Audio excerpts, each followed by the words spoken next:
हेमंत विश्वा शर्मा का कहना है कि मुसलमानों की वजह से, मियाओं की वजह से सब्जियों के दाम बढ़े हैं। भैया कौन सा लॉजिक और कौन सा तर्क और कौन सा तथ्य लगाया है, ये तो सिर्फ हेमंत विश्वा शर्मा ही बता सकते हैं। मैं पूछना चाहता हूं बीजेपी के नेताओं से कि सवाल का जवाब दें कि आपके एक कार्यकर्ता को चोट लगी, एक आपका कार्यकर्ता क्या मरा, आपको तिलबिलाट उठ पड़ी? जब 350 से ज्यादा इस देश के किसान शहीद हुए, उस वक्त आप कहां थे? आपने महसूस किया उन किसानों का दर्द जो किसान आंदोलन के चलते शहीद हो गए? आपको याद होगा वो दिल्ली का धरना, जब लाल किले पर देश के जो किसान हैं वो जा रहे थे गाजीपुर बॉर्डर से, सिंधु बॉर्डर और टीकरी बॉर्डर से। आपको याद होगा कि पुलिस के द्वारा किस प्रकार से देश के किसान के ऊपर, अन्नदाता के ऊपर कभी आंसू गैस के गोले दागे गए, कभी वाटर कैनन से पानी फेंका गया। और आपको कॉन्स्टिट्यूशन भी याद आ गया, वो कॉन्स्टिट्यूशन आपको याद आ गया जो कॉन्स्टिट्यूशन की आप धज्जियां उड़ाते हैं। आज आपको बाबा साहब की याद आ रही है जब आपकी पार्टी के नेताओं के ऊपर लट पड़े हैं। मैं नीतीश कुमार को अप्रिशिएट करूंगा कि उन्होंने भाजपा को आईना दिखाने का काम किया और पूरा देश नीतीश कुमार को समर्थन करता है, सपोर्ट करता है कि आपने टिट फॉर टैट यानी जैसे को तैसा किया। बात करते हैं, चर्चा करते हैं असम के मुख्यमंत्री हेमंत विश्वा शर्मा के बयान की। आप जानते हैं कि बीजेपी का एक ही एजेंडा है, हर चीज को और हर तथ्य को हिंदू और मुसलमान से जोड़ दो। एक और देश के प्रधानमंत्री नरेंद्र मोदी जी मुसलमानों से इतना प्रेम करते हैं कि मध्य प्रदेश के अंदर चुनावी रैली करते हुए मुसलमानों की ही बात करते हैं। एक और उत्तर प्रदेश के मुख्यमंत्री मुसलमानों से इतना प्रेम करते हैं कि किसी हिंदू के मॉल का उद्घाटन करने नहीं पहुंचते, लेकिन लुलु मॉल का उद्घाटन करने पहुंचते हैं, जो लुलु मॉल यूसुफ भाई का है। और एक वीडियो, जी हां, एक वीडियो जो कि आपने सोशल मीडिया पर देखी होगी, जिसमें एक व्यक्ति टमाटर बेच रहा है और टमाटर की सुरक्षा के लिए उसने 2 गार्ड तैनात कर दिए, 2 बाउंसर्स तैनात कर दिए। ये आपको मैं बता दूं कि जिस व्यक्ति की जो वीडियो जो वायरल हो रही थी, उसके ऊपर उत्तर प्रदेश की पुलिस ने मुकदमा दर्ज कर दिया। एक और आप संविधान की बात करते हैं, डेमोक्रेसी की बात करते हैं। मैं आपको बता दूं, डेमोक्रेसी यानी लोकतंत्र आज की डेट में सिर्फ कागजों के अंदर और पन्नों के अंदर सीमित रह गया। एक कहावत तो आपने सुनी होगी, विनाश काले विपरीत बुद्धि। नमस्कार, जय हिंद, जय भारत, वंदे मातरम। मैं मोहित शर्मा। ये जो कहावत मैंने आपके सामने पढ़ी है कि विनाश काले विपरीत बुद्धि, ये कहावत लागू होती है भारतीय जनता पार्टी के नेताओं के ऊपर। वो भारतीय जनता पार्टी जो अपने भ्रष्टाचार, अपने करप्शन और अपने ऊटपटांग बयान से जानी जाती है पूरे देश के अंदर। उसी भारतीय जनता पार्टी के एक नेता जो अपने ऊटपटांग बयान के लिए और अपनी ऊटपटांग हरकतों के लिए ही जाने जाते हैं, उनका नाम है हेमंत विश्वा शर्मा। हेमंत विश्वा शर्मा का कहना है कि मुसलमानों की वजह से, मियाओं की वजह से सब्जियों के दाम बढ़े हैं। भैया कौन सा लॉजिक और कौन सा तर्क और कौन सा तथ्य लगाया है, ये तो सिर्फ हेमंत विश्वा शर्मा ही बता सकते हैं। इसके अलावा भारत देश का एक राज्य है, मणिपुर जल रहा है, लेकिन हमारे देश के प्रधानमंत्री जी फ्रांस की राजधानी पेरिस में घूम रहे हैं, एफिल टावर देखने में व्यस्त हैं। उनको कोई फर्क नहीं पड़ता कि देश के लोग मरे, देश जले या देश के नागरिक मरे, उनको कोई इस बात से कोई फर्क नहीं पड़ता है। और इसके अलावा मैं आपको बता दूं कि जिस तरीके से आपने देखा कि बिहार के अंदर भारतीय जनता पार्टी के कार्यकर्ताओं को तबीयत से बहुत अच्छी तरीके से उनकी जो है मरहम पट्टी की गई, उनकी मरम्मत की गई, जिससे भाजपा बड़ी आहत हुई।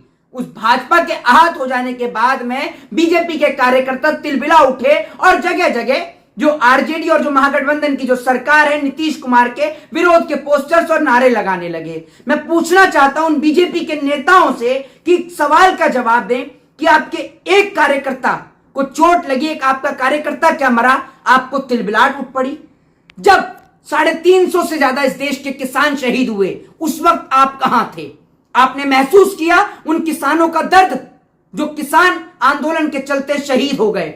आपको याद होगा वो दिल्ली का धरना, जब लाल किले पर देश के जो किसान हैं वो जा रहे थे गाजीपुर बॉर्डर से, सिंधु बॉर्डर और टीकरी बॉर्डर से। आपको याद होगा कि पुलिस के द्वारा किस प्रकार से देश के किसान के ऊपर, अन्नदाता के ऊपर कभी आंसू गैस के गोले दागे गए, कभी वाटर कैनन से पानी फेंका गया।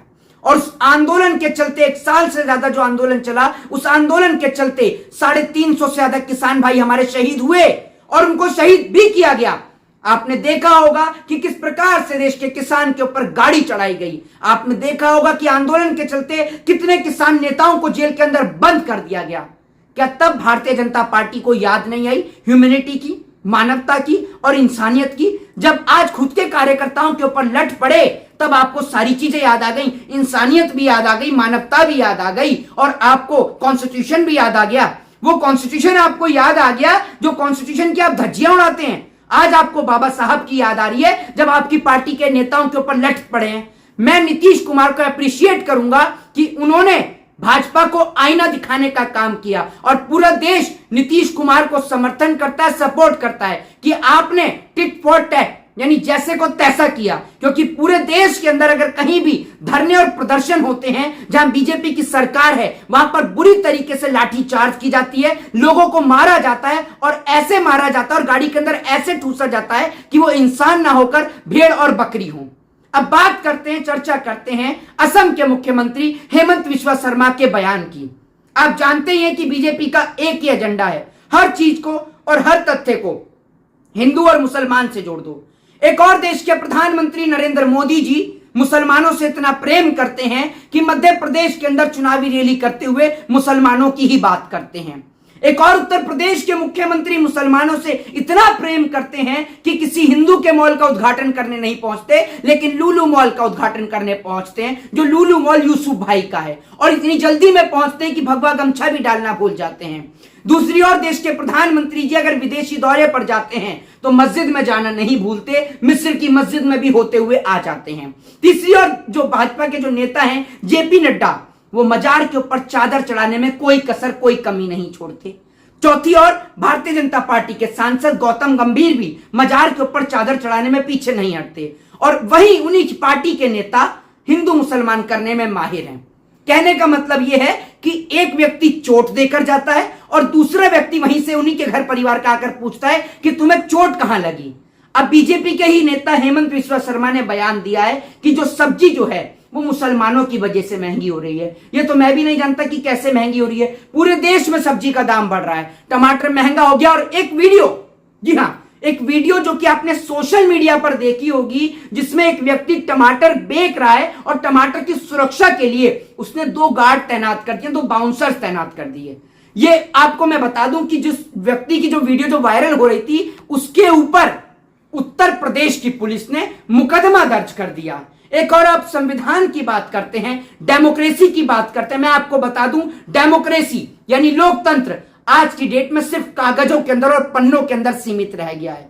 भारत देश के अंदर भारत देश के संविधान की धज्जियां उड़ाने में, उसका उल्लंघन करने में भारतीय जनता पार्टी ने कोई कसर नहीं छोड़ी है। आज देश के किसान से लेकर देश के मजदूर से लेकर देश के नौजवान तक हर एक व्यक्ति परेशान है, लेकिन उनकी परेशानी देश के प्रधानमंत्री को नहीं दिखती है, क्योंकि इस देश के प्रधानमंत्री तो अपनी विदेशी यात्रा में बिजी हैं।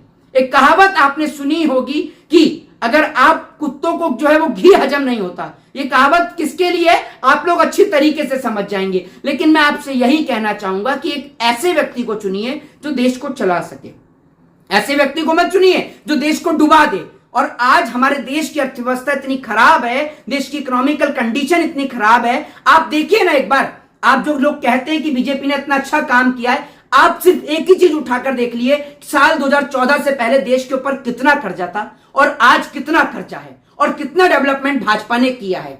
कोई डेवलपमेंट जनाब इस देश में भाजपा की सरकार में नहीं हुआ। हर जगह हादसे ही हादसे हुए हैं। कहीं मोरबी पुल हादसा हो जाता है, कहीं ट्रेन टकरा जाती है, कहीं 2000 के नोट में नैनो चिप मिल जाती है। यह सरकार झूठ के पुलिंदे पे खड़ी है, और खड़ी है हिंदू मुसलमान करने पर। आप लोगों की इस पूरी वीडियो पर क्या राय है, क्या प्रतिक्रिया, अपनी प्रतिक्रिया जरूर दीजिए। जय हिंद, जय भारत, वंदे मातरम।